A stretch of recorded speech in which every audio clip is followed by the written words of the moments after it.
Okay, so hi, my name is Emily Middendorf, and this is my CAP final presentation.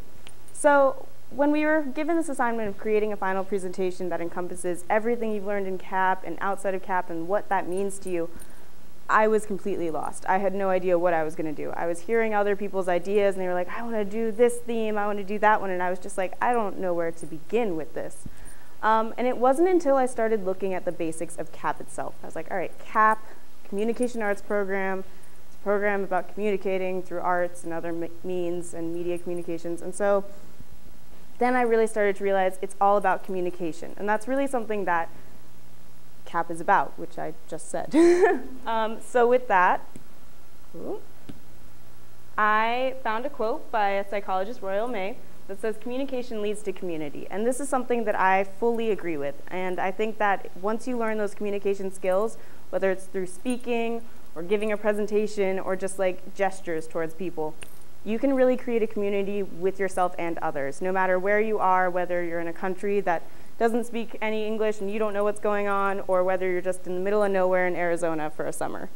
So with that, this is where I realized that CAP has given me the basic communication skills that I have used and needed in order to go out into the world and go out into the Blair community itself and just like have a blast and really meet people one-on-one and get to know them.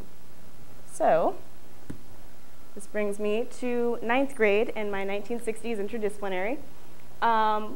So in this interdisciplinary, I was with Dr. Simel, and we were told to communicate an idea, and we were given whatever movement we wanted to do, civil rights, women's movement, which is what I decided to do with my partner, Hannah Weintraub.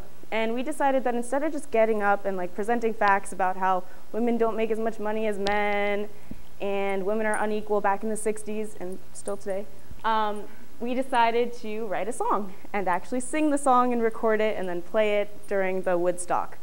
So we wrote lyrics about women's rights during the 1960s. We'll go to the next one. And continue, including things that pertain to women today, whether it's daycare or choices or other huge issues that affect women right now.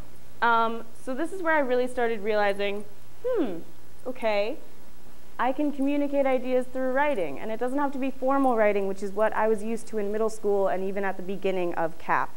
It was just lyrics, creative writing, and song. And we even like made our own music. Hannah can play the piano, so she came up with a melody. So that's where we really started communicating this idea and the facts behind women's rights. So those are some of the lyrics. So you probably don't want to read all those, but they're not bad lyrics for addressing a huge women's rights movement. So it was really interesting for me to finally realize that you can communicate not just through formal writing, but through music and lyrics and writing. And that's just where I started to begin to realize that communication is through any means that you want it to be. So with that, we move on to 10th grade. And 10th grade, the project that I'm probably most proud of is the Extremely Loud and Incredibly Close PowerPoint. This was an assignment that our teacher, Miss Gibney, gave to us, and she was like, all right, you've read this book. Go make a PowerPoint about it. Go make a PowerPoint of what you think this book is saying, or what it's saying to you at least. So once again, I was completely lost. I did not know what to do. I was thrown off. I was like, I can do it about anything? That's never happened. I've never been given an assignment like that. I don't think I've been given an assignment like that since 10th grade in this project. So first, this is where I started to really think and dig deep into what the author was writing. And I really started to think, okay, what did I get from this book? Like, what do I remember? What are the quotes that stood out to me?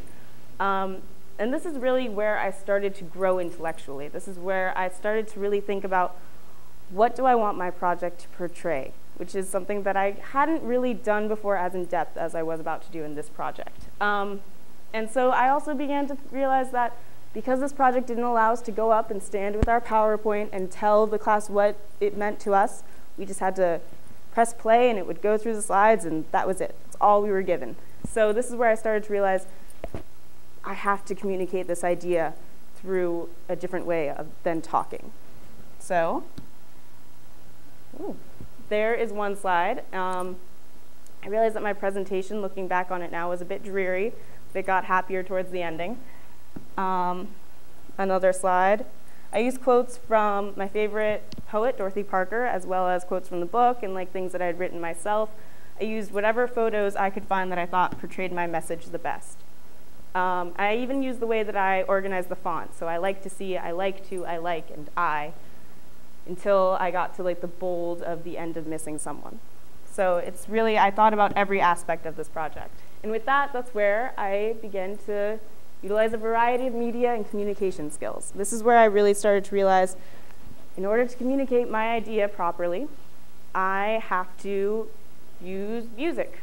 The music I chose Adele at the time, so a little dreary.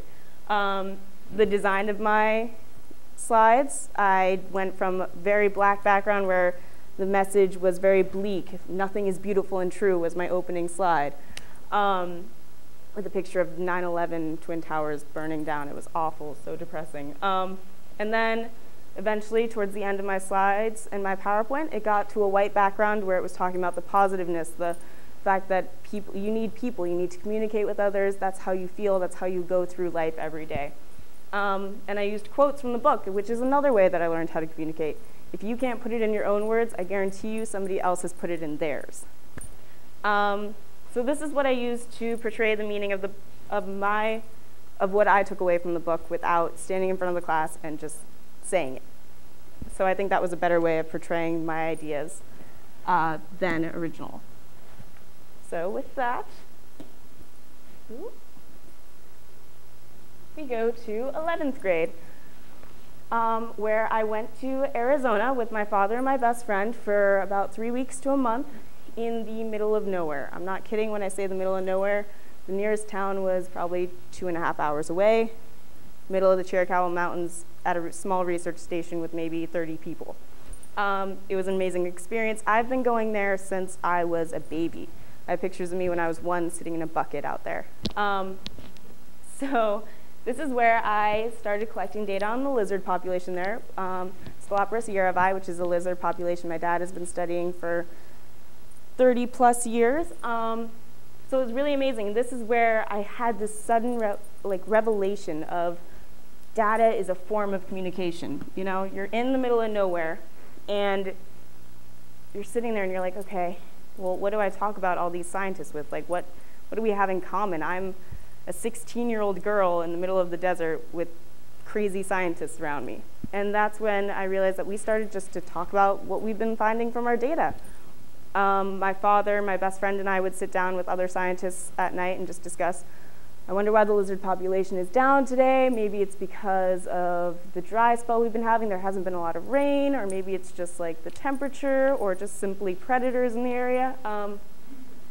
And so this was really where I started to realize that there's not just your simple ways of communication through music, through writing and all that. It's data itself that can bring people together. And so, next. It was through all this that we were able to be in this place in the middle of nowhere. This is our walk to the site that we went to every day to collect data and catch lizards. That's an E. I get that every year. And you actually take a noose and catch lizards. It's very cool. If I had time to explain it, I would. But this was really where the 40 scientists, and including myself, I considered myself a scientist at the time, just were brought together in the middle of nowhere and really had our own community. And it was amazing. I've never experienced something like that. Even though I've been going there for years, it was finally that realization that I had that even though we don't come from similar backgrounds, people are studying different things, data is a way that you can communicate anything. So that was amazing, for me at least. So then we move to this year. I am currently the editor-in-chief of this year's yearbook, Silverlog. It is a big job. It's a lot more than I thought it would be, and I absolutely love it. I don't regret being editor-in-chief at all. It's my passion this year. I do everything I can to make it the best yearbook ever. So this was really where I realized that developing excellent communication skills is absolutely essential to effective leadership, which I think is completely true. In order to be a good editor-in-chief, I have to effectively delegate tasks to different staff members. There are 38 kids that I am technically in charge of with my advisor, Dr. Simel, and it can be mayhem. But in order to be a good leader, I have to delegate tasks. I have to sort everything out. I have to make sure everybody's on task and everything's getting done. And it's crazy, but with these communication skills that I've developed inside and outside of CAP, I can definitely say that this year has been going really well and that I'm able to be an effective leader. So because there are so many kids, I have to really find different ways to communicate to people. I can stand in front of the classroom and say, all right, guys, this is the stuff we have to get done and all that, but that's not the only way to do it. I have to also go one-on-one with people and say, how are you doing? What do you need help with? What can I do? What can others do? And really go on a one-on-one personal basis with everyone. And I also have to ensure just in general that the morale, that people are getting along together, the morale is high, things are going really well, and that takes effective communication. It's just a picture of myself, Tom Agger, the layout editor, and Katie Hurley, the business manager, with our first yearbook award. It's the first award in yearbook Blair has ever won in the past 84 years of ever having a yearbook. So that was really exciting. This is myself showing people. We were going over layouts and like what's going right, what needs to be tweaked and all that, which is another big thing that I think CAP has helped me with presenting things. There's my entire staff. As you can tell, we're a goofy bunch of 38 kids just wanting to produce a good book and wanting to have fun. And really, I think that by hopefully being a good leader, I've really created not only a community within yearbook, because we are kind of like a big family of yearbook kids, but also being able to create a book that captures the Blair community itself, because that is the purpose of yearbook, and that's really my goal and everybody else's goal in yearbook to do. And I think that with my communication skills that I've learned, it's really coming along well, and I'm capturing the community as best as I can.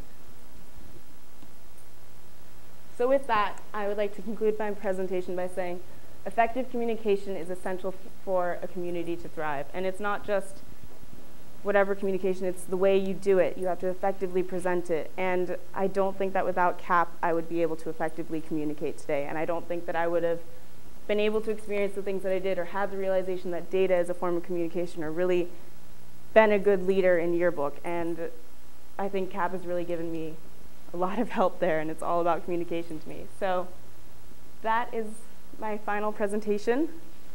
You can't ask me questions, but I hope you enjoyed it.